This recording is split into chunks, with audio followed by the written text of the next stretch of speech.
Next, I'd like to introduce our key speaker, Dennis Hanwell, the mayor of Medina. Dennis Hanwell is the mayor/safety director for the city of Medina. That's important. He has been the chief of police for the city of Medina for over 12 years. He has over 35 years of service with the city of Medina and over 37 years of law enforcement experience. Dennis has an associate's degree of criminal justice from the University of Akron and a bachelor's degree in criminal justice administration from Tiffin University.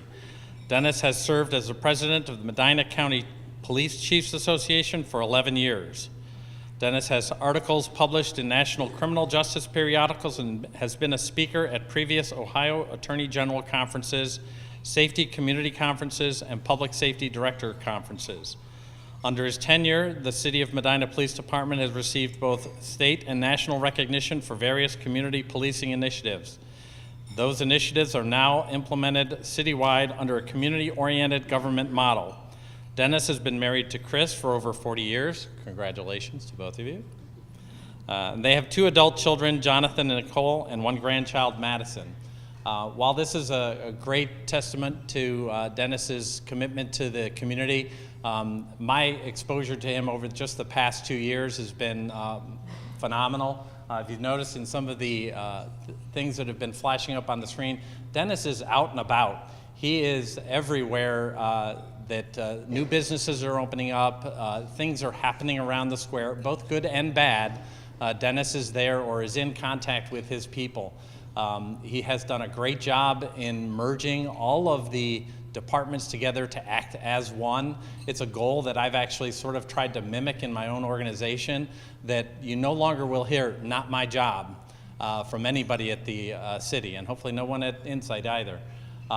He's done a great job where it doesn't matter whether you're in the Parks Department and you see something going on in a different department, you jump right in and take control of it, or and try and help out in any way that you can. So without further ado, Mayor Hanwell. Thanks.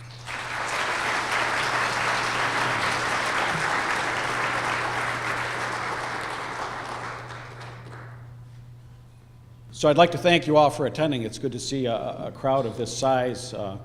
I'm not sure if it's related to the presentation or to the sponsors, maybe the latter. I'd like to introduce a couple other elected officials, though, that are here as well. Rebecca Parkhurst is with the Medina City School Board. Jim Shields is a Medina City Councilman and also the HR Director for Medina City Schools. And Katie Simos is here from Secretary of State John Husted's office. Somewhere? Okay, thanks, Katie. And I thank you all for being here. I'd also like to recognize my department heads that are at the table on the far left here, for the most part. And what you're going to hear about is day in and day out. This is what they do. I try to give them the flexibility and the latitude to make decisions, to run the city the best way that they can, and you're going to hear some examples of that today. And then last but not least, at this front table here are a number of my family members. My parents, Bob and Nancy Hanwell, my in-laws, Steve and Joanne Pesho, Chris's folks, my aunt and uncle, Elaine and Carl Cobbs from California, and my son, a proud employee of Sandwich Salads, next to my wife. And as Mike said, Chris and I celebrated on August 26th, 40 years of marriage. But really in public service, that's like dog years, you know? I mean the demands and you know, having to leave or not attend family events because of the demands of the city is pretty outstanding at times, and she's been a real trooper. But not just while I've been mayor. When I first joined Medina Police Department, I took a 40% pay cut to leave the private sector and get involved in police work. And then I did okay when I was promoted to sergeant and lieutenant, but then I took another pay cut when I went from lieutenant to chief. And that's because Of course, when you become on a salary position, then you lose comp time and overtime and all the other benefits that the others get and you don't now. And then I took one last final pay cut when I went from the police chief to mayor. So many of you may be wondering, well, what's wrong with this woman, but she's been a real blessing and has stood by me throughout it all. So we're going to get started. On June 12th, I was walking, which is normal for me. I walk around the grounds of City Hall, through the parking lots, public parking lots, up to the square, just to kind of keep an eye on how things are looking and what's going on. And as I'm walking through the lot, most of you will be familiar with this, between Porter's Shoes and Sully's Patio, there's a young girl, I'd guess her to be 15, 16, and you could just tell by looking at her. She had this spring in her step, and she had this big smile, and she was excited. I had no idea about what, but she was very excited. And she's approaching a car that's backed into a space near the center island there, and her mom is there on the phone when she gets in the car. I won't say any more about that. She gets in the car, and with the windows up, I can hear her say to the mother, "I got the job." And her smile seemed to take up the entire front seat. That's how excited she was. And it was a visible reminder of me of what we as a city do day in and day out to make this community, and what you all do, owning businesses here, to make this community viable for people to live and work and visit here, which again provides jobs for these folks. So we work very diligently, and if there was one thing I could put my thumb on that's different now than what it was before, is that the collaboration between the City of Medina, the Main Street Medina, County Economic Development, and the Chamber of Commerce in promoting the city, cross-promoting the city in each of our events, has never been stronger. So with the downtown, we've tried to have larger events. We've placed the flower pots down there. We keep it clean and maintained, and make sure the trash is not around, or sometimes we have to bring in people on the weekends to empty the trash. And that's caused us to draw larger and larger events, so much so that we had to build the public restrooms and visitor center, which again has brought more events. All free parking in the city. The city in-kind services, we regularly sweep the streets with the street sweeper, paint the spaces, close roads for events that need Broadway, the Christmas lights, staffing on weekends, and all of these things together are the result, or ended up with the result being Medina named Ohio Best Hometown by Ohio Magazine for the years 2018 and 19. We previously were named that as well when I first took over in 2010, 2011. And another great partnership was the Evening Rotary, was looking for a place to create the 9/11 Memorial. And when we offered them land next on the south side of the fire station there behind Regal Cinema, it was the perfect location. We had parking lot there, we have restrooms there, we have a meeting room. If students want to come from the school to see the memorial, we have a pavilion, but if it's not conducive outside, then they may also use the fire station. So it was all around worked out well. Another major partnership that we have is our partners in healthcare. Dr. Shoebridge and some folks from Medina Hospital are here. The Healthy Medina program that was implemented in the city, Medina City Schools is taking part, the City of Medina is taking part, has been a real blessing to us. We saw a 0% increase in 2017 of the healthcare costs for the City of Medina in 2017. 2018, we saw a 7.5% reduction from what it was in 16. That's unheard of today. That's beyond the norm, beyond the state averages. And I attribute a great deal of that to the Healthy Medina program and people getting a hold of their health issues, getting them corrected, seeing a doctor if they hadn't seen one for a while. We also partner with the hospital in training our police and fire staff to respond to EMS calls. In fact, the ER doctor has to oversee all of the medical operations, whether they're done by a fireman or the medics. So the doctor has to approve all of our protocols. But we switched and began carrying AEDs, thanks to a donation from the hospital, in every police car, instead of a sergeant having one, because if the sergeant's not available and that AED is needed, those minutes can be critical. So every police car has an AED, and it's the same exact AED that LST uses. And this is the advantage of that. LST is able to just unplug our leads, plug it into their machine, give us new patches, so when that officer leaves that call, if the very next call he needs the AED again, he's already restocked. But the LST has the ability to electronically transmit that heart reading to the ER, where a doctor will immediately assess it, and if it meets certain criteria, auto-launch a helicopter from the main campus to meet them outside of our ER. Many of the patients that we're bringing in that an AED was used on never even get in the ER. They go from location to ambulance to helicopter to the cath lab, and some of ours have been less than 60 minutes to have a catheter from 911 call to a catheter opening the vein up, artery, sorry doctor, less than 60 minutes. That's pretty impressive. In fact, it's so impressive that the hospital is looking at the officer's body cam, at LST's video, to see how they can replicate what we're doing here in other places. Medina Hospital and SUMA collaborated together when we wanted to train all of our safety forces in Narcan use. Dr. Shoebridge and I meet regularly. We have off-duty officers that provide a law enforcement presence at the hospital. We've done that since 1997.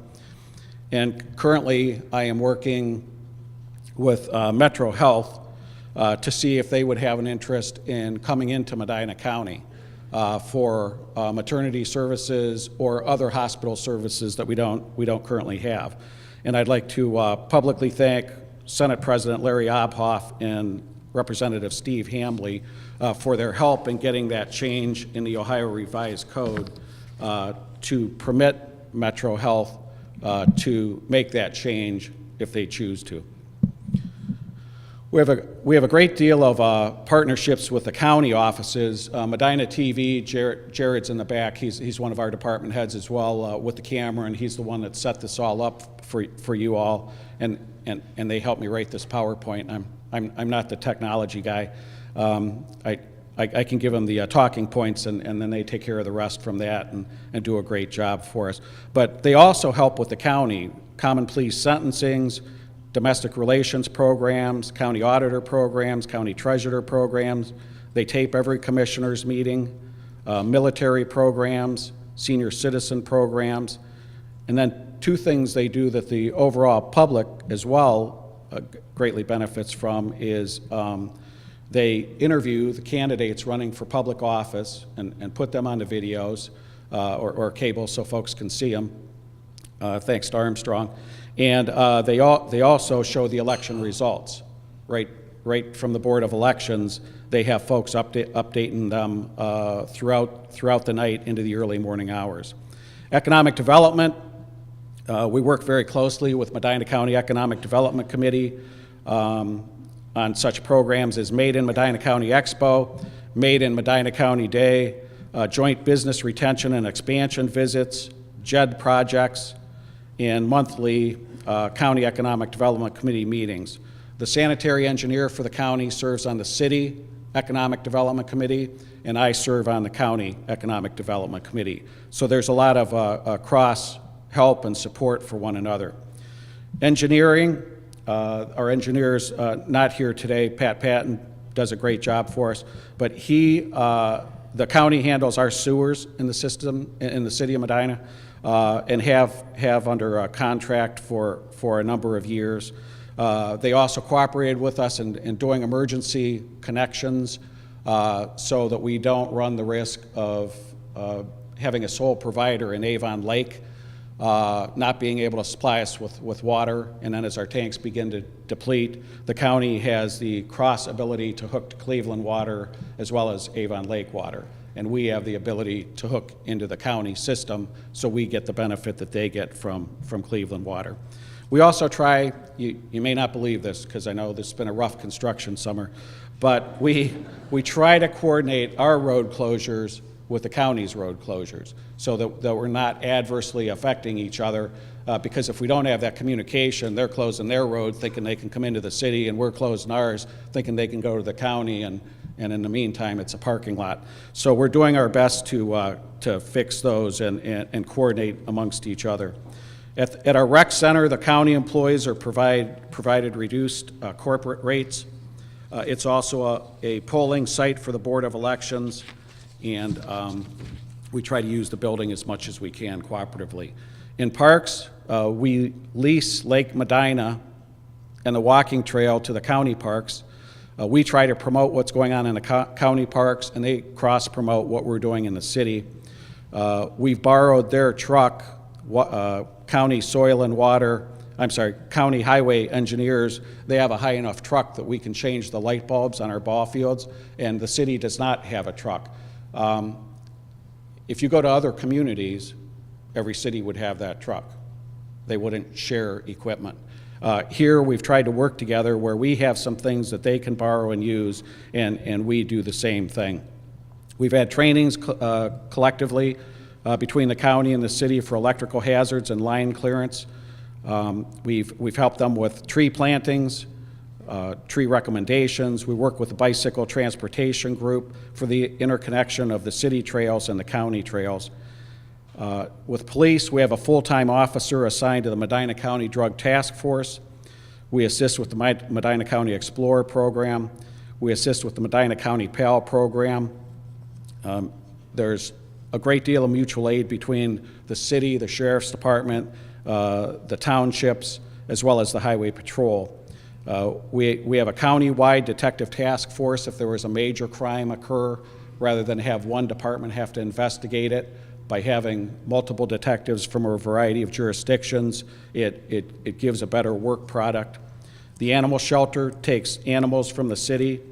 The Medina County OVI task force, we have an officer that takes part in that, and a criminal interdiction team. And let me just mention, Chief Ed Kinney is in my far left, your far right. Chief Kinney took over October 25th of 2017. So we're closing in on his year here. But the chief in the last 10 months has done more to bring back community policing in our community than has been done in a long time, including adding a K-9 unit. Chief, I just want to thank you for your efforts in that regard. And then last but not least, Mr. Piccoli's service department. The city and the county share maintenance costs of the parking deck at the Common Pleas Court. Our maintenance staff and their maintenance staff work together on projects. Again, the sharing of equipment, the sharing of staff. Maybe they don't have the piece of equipment to get the job done, but we do, and vice versa. Maybe we usually have the equipment, but we're out today. That's how it always happens, right? So if they have the part that we can borrow, we have a good enough relationship that we can do that, and then when we get our stock back in, then replenish it.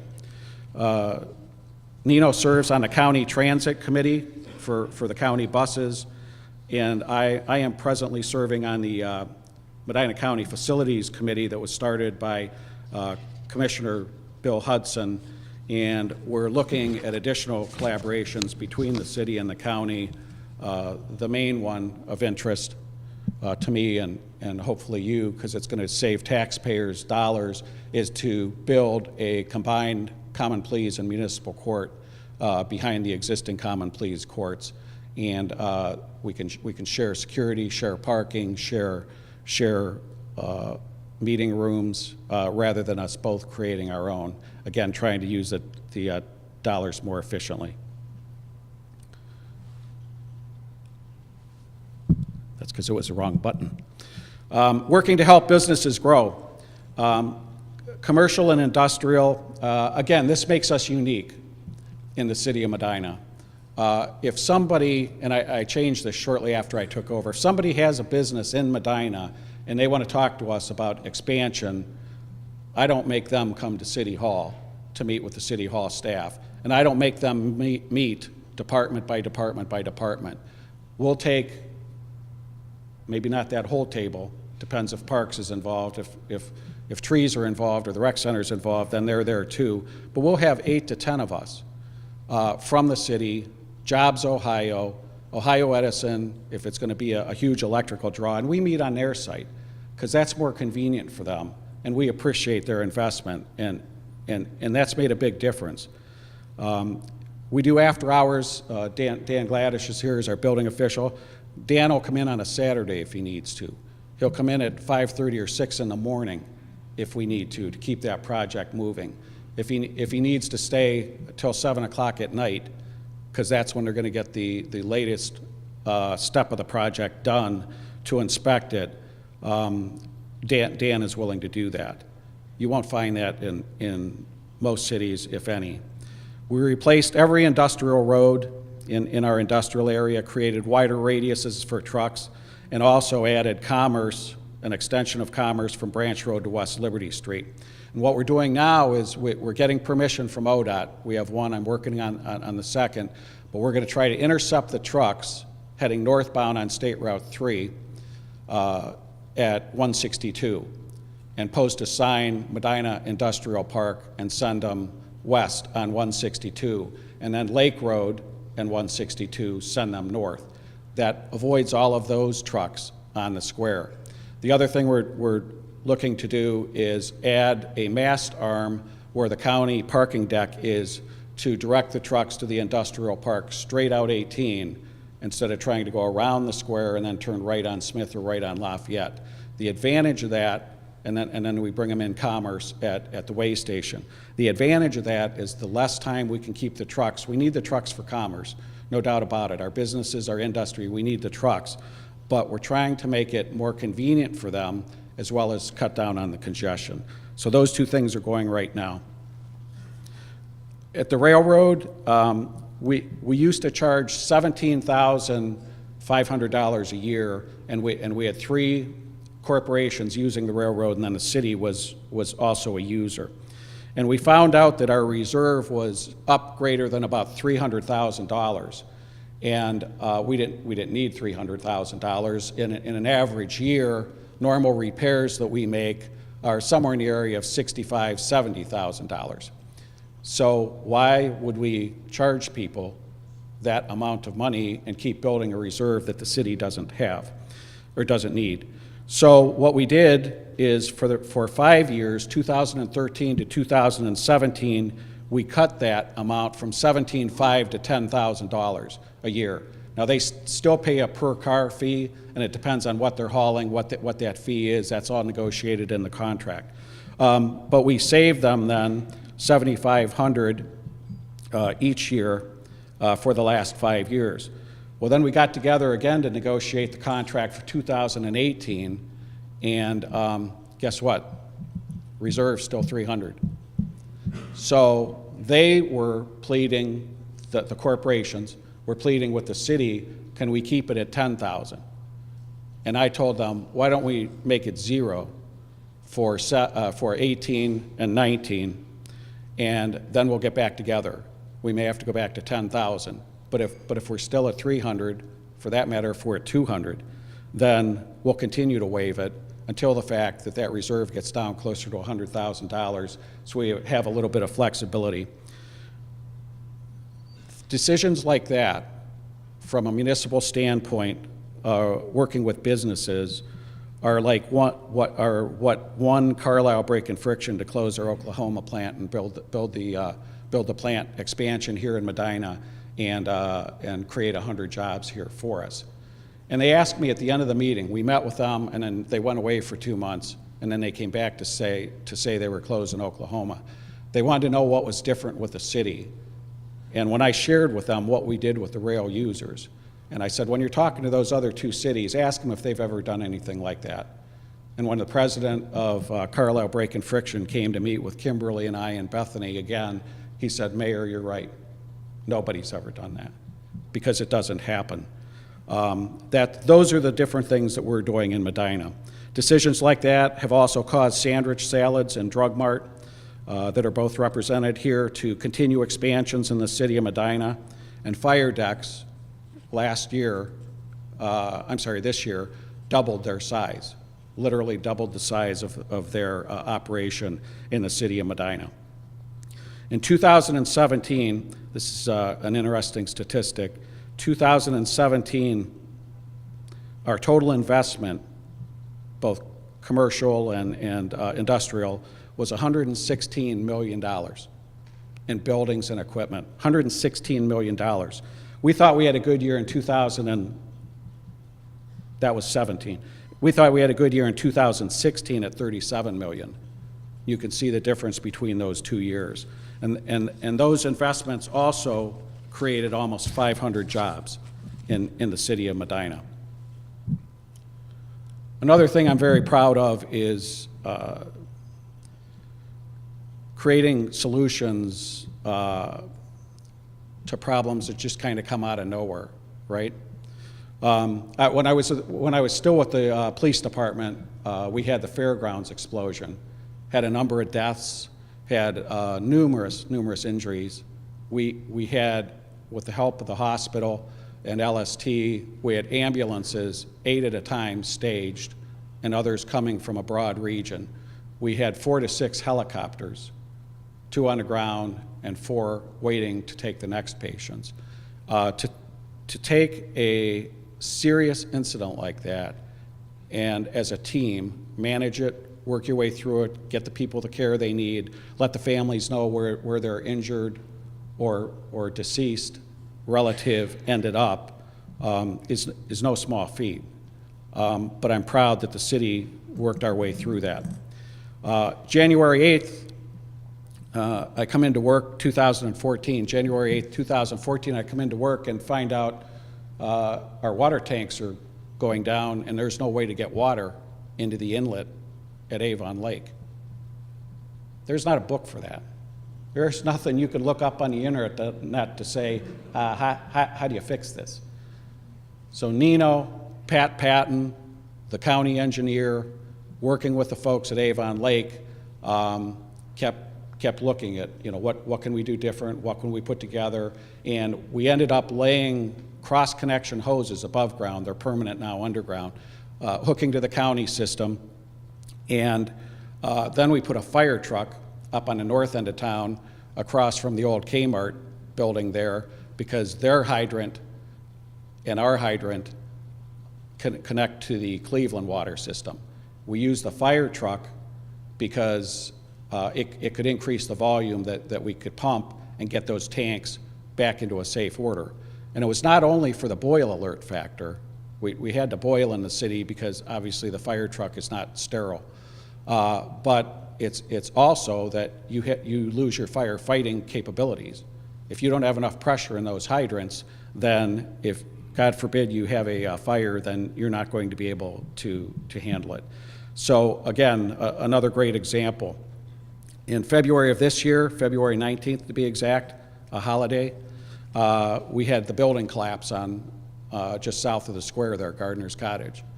We had to evacuate a number of businesses because we weren't sure, what all was going on with that building. We had to get the utilities all shut off so that we didn't have gas leaks and electric igniting it. And again, worked our way through it. And then last but not least, on July 13th, just a couple months ago, we had a 6-inch gas line punctured at West Smith and South Court Street. And I took some heat on social media. I don't think a lot of social media. It's a good way to communicate with people, but it's also a good way to spread a bunch of false information and rumors and innuendo and those type things. But I took some heat on social media because I didn't have the officers directing traffic soon enough because they were busy evacuating people in the blast zone for a block and a half surrounding that. And I told those folks then, and I'm still of the opinion now, that getting those people to safety was much more important than you sitting at a traffic light for a while until we could get the traffic control officers there. And we'll continue to do things like that. Working with small businesses, we have combined ribbon cuttings with Main Street.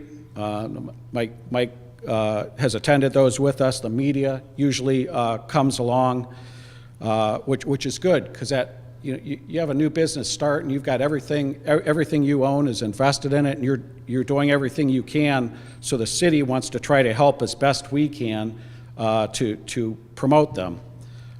So a number of our department heads, council members, if their schedules permit, we all try to attend those, even our elected officials from the state. Katie attends from John Husted's office. Senator Obhoff will attend if he's available, and Representative Hambley as well. We have a showcase at the city hall there, a glass showcase, and we've permitted new businesses to promote for 30 days, 45 days, promote what they have to offer there.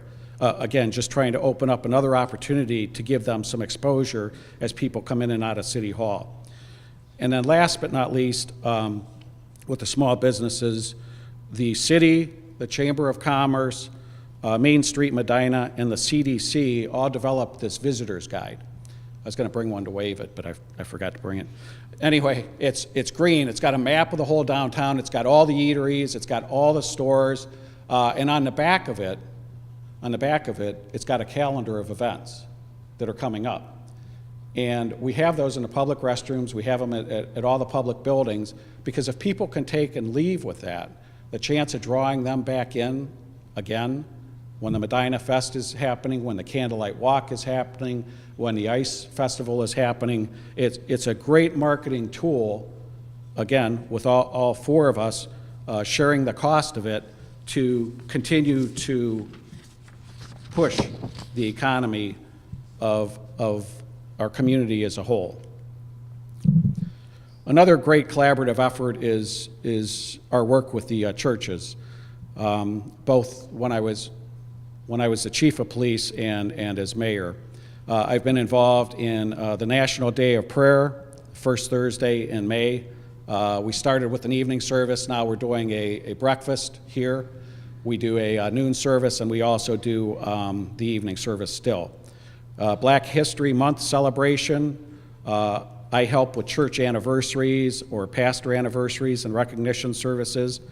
And this year, new, and it's still tentative, but Sunday, October 7th, is World Communion Sunday.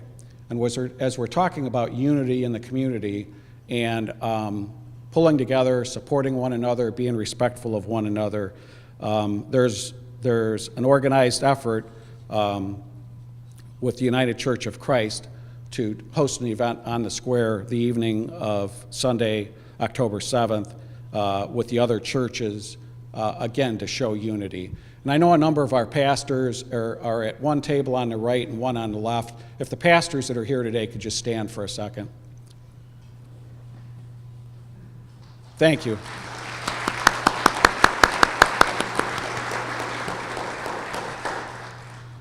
We appreciate all you do for us and your prayers and your support of the members of our community.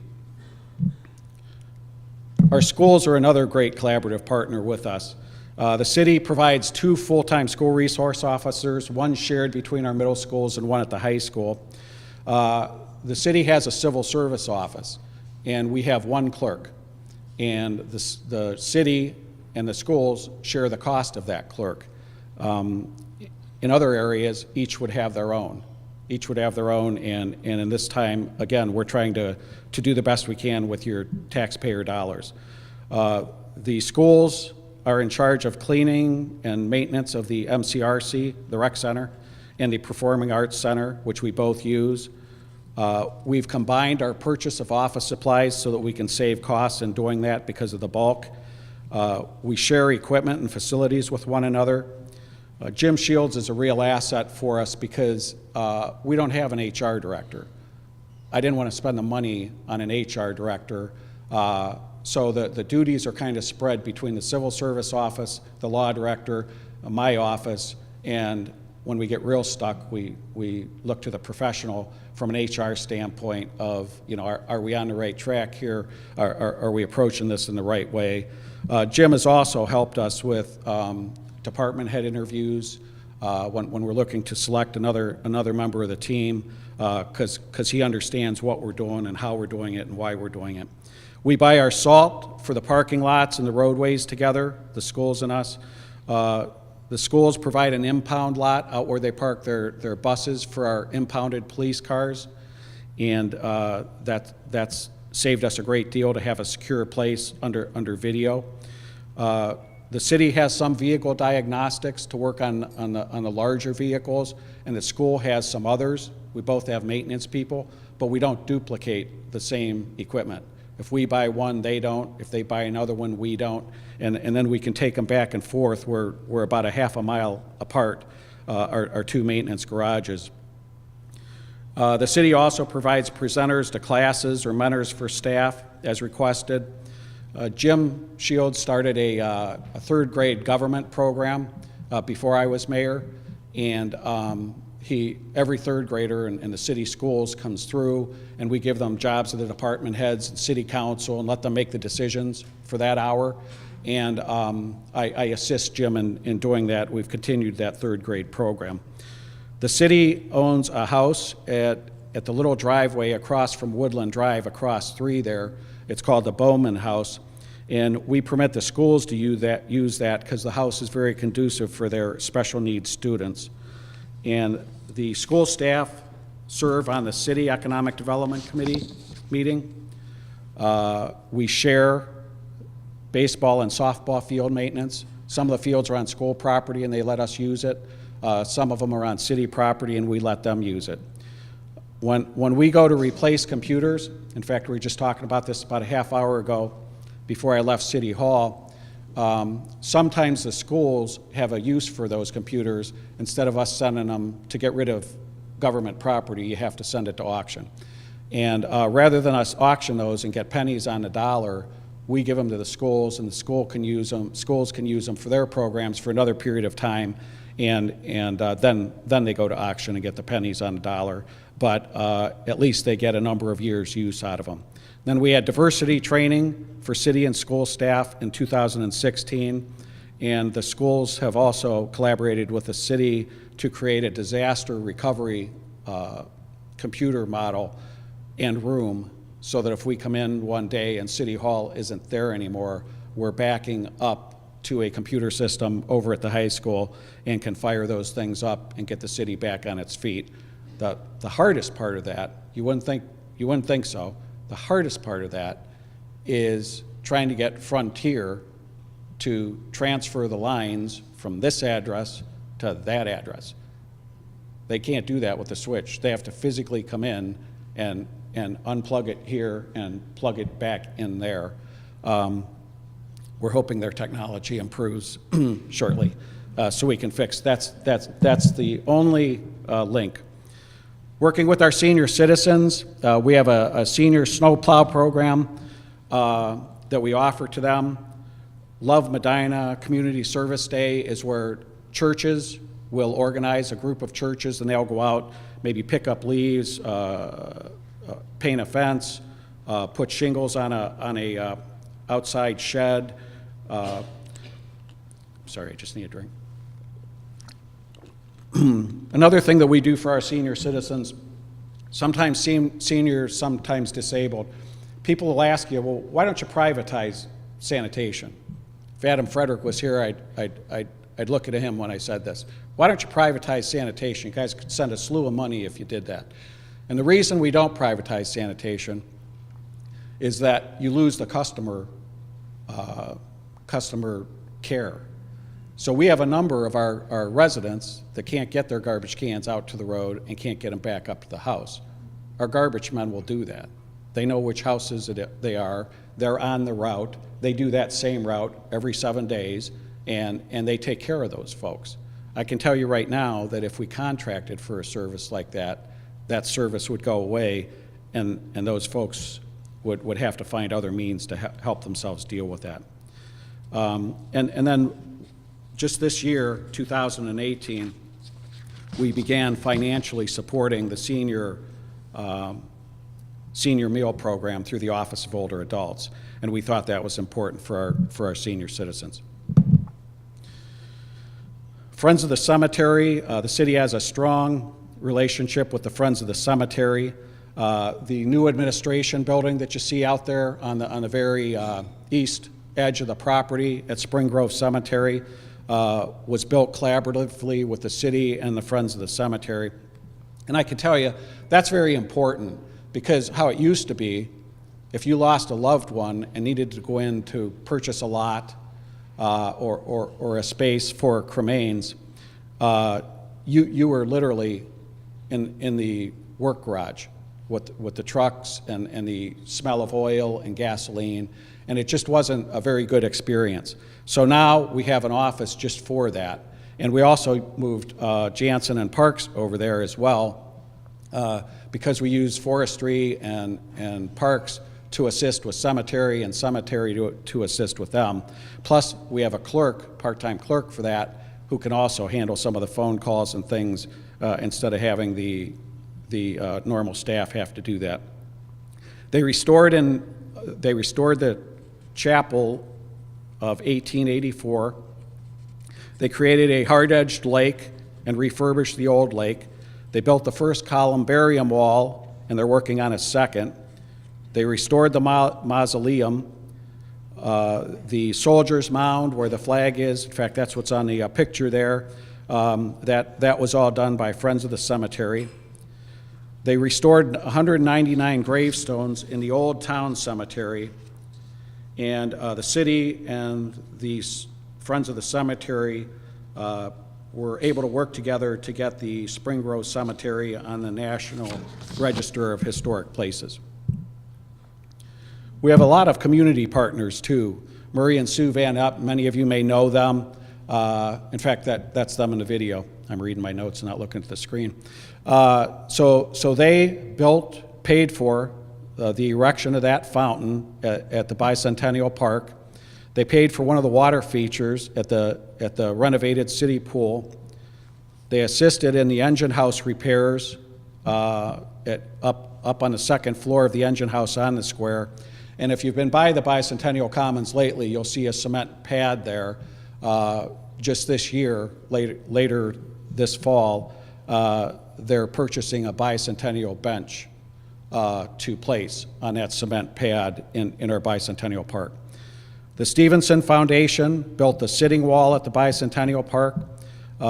They paid for a Memorial Park pavilion rehab, and they're also paying for, it's in process, the Ray Mellert Park pavilion rehab. Community Design Committee is rehabbing the upstairs of the firehouse, and they got a state capital grant to assist in that. The Rotary Club did the 9/11 Memorial next to Fire Station 1, as well as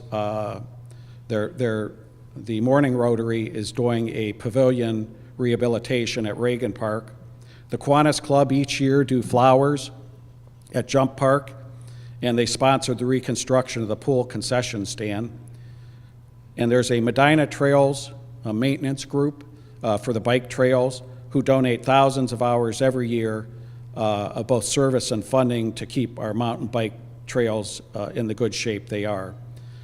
The sports associations help with field maintenance, improvements, and donations, which again keeps us from having to use tax dollars for that.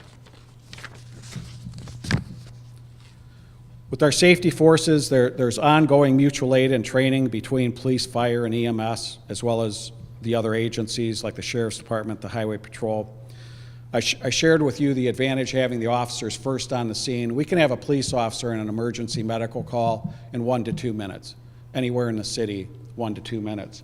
And when your heart's not beating or your brain is not getting oxygen, 1 to 2 minutes is something that's important. And For as long as I've been with the city, we've always worked with the hospital, with the medics, and assisted one another. We've also, under Chief Painter's leadership, trained now that we're staffing first shift, second shift on fire, they go on medical calls as well and assist. So now we have police first, generally, then fire, then EMS, EMS, and then fire, and they all work together. That's unusual. In this county, you can go to cities where police and fire and EMS are not working together. And if you go in Cuyahoga County, it's the norm. Here, it's always been the norm to work together. Our dispatching service handles the city of Medina, Medina Township, and Montville Township, and shortly, actually this month, we're going to take over policing services for Lafayette Township contractually. We're continuing to have fire district discussions because, again, from a taxpayer standpoint, there are a lot of efficiencies to having a larger region with one fire service taking care of all of it. And one thing that we had not done before, and it wasn't until it was brought to my attention, and we're correcting it now, but for as long as I've been here, the police have assisted EMS, but we've never cross-trained the police with fire. And we worked with the police chiefs and the fire chief, and would it not make more sense, because again, the officer's going to be first on the scene, would it not make more sense to show those officers how to unroll the hose, how to take the cap off the hydrant, how to get that hose hooked up, while the firemen with the training and the breathing apparatus are getting all their heavy-duty clothes on and breathing, so when they're ready to go in. The hose is ready, they're ready, we're good to go. So we're in the process of doing that right now. And again, this is a very unique and unusual collaboration that we're doing, and unusual in most places. Our infrastructure, there's quite a bit of it going on if you've driven around a lot. In 2017, we did the North Harmony Bridge. We did West Smith Road from Plastipac to the State Road, West Smith Road Bridge, and we did a Wadsworth line replacement, Wadsworth water line replacement. This is the important number here, though. Of those total projects were just a little bit higher than $4.5 million. Of that $4.5 million, we had almost $2.7 million in grants. So 59%. And this year was no exception. We still have plans to do the South Elmwood Bridge. We're closing up, finishing up the Guilford Bridge. East Smith Road reconstruction we did by get-go. We're going to do the other block over by Garfield School once we get Guilford back open. West Smith reconstruction from Lake Road to Commerce Road and improve the turning radiuses there. Lafayette Road sidewalks. All of those projects, again, almost $4.8 million, $2.8 million in grants, another 59%. And then last but not least, on the road projects, the 42 project, which has been a 2-year project. That's improving the road from Harding Street, 5 lanes, from Harding Street to Fenn Road, and it's going to be completed here probably in the next 30 days, 30 to 45 days.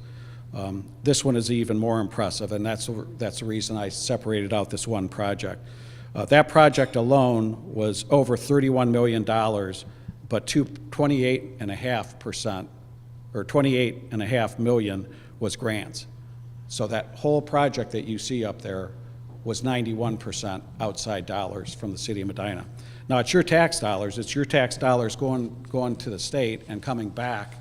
But the problem in a lot of cities is they don't have the matching dollars to get the jobs done. And if you don't have the matching dollars, they just keep working their way down the list. The fact that the city has the matching dollars and the financial ability to match is what's permitting us to do many of these projects. So the city's bicentennial, if any of you had a chance, we had the NASA exhibit trailer down here for for people to walk through to see Moon Rock and different outfits for the astronauts. Again, talking about collaboration. Ohio Edison, when we picked the location there, they needed a good flat surface. They needed no cars around it, so there's no chance of damage. Ohio Edison volunteered their time to come out and hot wire from the overhead wires down and into their connection for us. Sandwich Foods, with John's help, agreed to go up to NASA because it took a special trailer with a certain distance because of some projection on the front of the trailer. Agreed to go up to NASA, pick the trailer up, bring it down, set it in place for us, and then 3 days later run it back to NASA for us. Medina County agreed to let us use the lot. The city took care of the barricades, traffic control, and security while it was here. Additionally, for the bicentennial, we had an open outdoor pool day where it was free. I know a number of our library folks are here. The library has hosted numerous talks and events in recognition of our bicentennial. And the Medina Community Band spent the whole summer doing songs from different eras in recognition of our bicentennial. And I just want to thank the Bicentennial Committee and particularly Roger Smalley, the chair. He's literally coordinated. We started November of 17, and he's coordinated a year of events for us. So all of these things we're talking about is our efforts to make Medina special.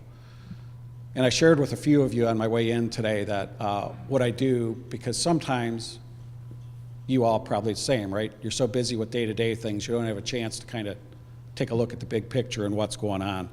This is usually, preparing for this presentation is my chance to kind of pull some of those things. So I set aside each year a number of events that occurred since the last presentation. The first one was December 17th of last year. A kindergarten teacher writes me a note that we're leaving Garfield School about 9 a.m. to go to Courthouse Pizza for a field trip. And she said there was a very heavy snow the night before, and she was fearful of bringing the children up through the square and over to Courthouse Pizza. And she said she couldn't be more pleased to see that the parks crew had already been there. The sidewalks were all clear. There was salt or calcium on all of the sidewalks, and they were able to safely get there and leave. December 29th, 2017, 4 a.m., we have a water break, and nobody can find it. Now, when I say nobody can find it, when we have a water break and the tanks are depleting, that's a crisis for the city if we don't find it and get it clamped off.